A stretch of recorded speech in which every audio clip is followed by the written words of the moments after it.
So, now, we don't have to be victims of our external environment. We can create and design our external environment to support our good habits.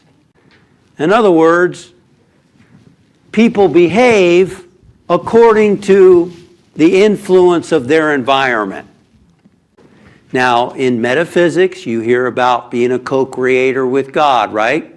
You got the universe, you're an expression of the universe through your thoughts, through your choices, through your words, through your actions. You're co-creating your universe. Well, that applies to what we're talking about. You don't have to be a victim of your environment. You can be a creator, an architect of your environment.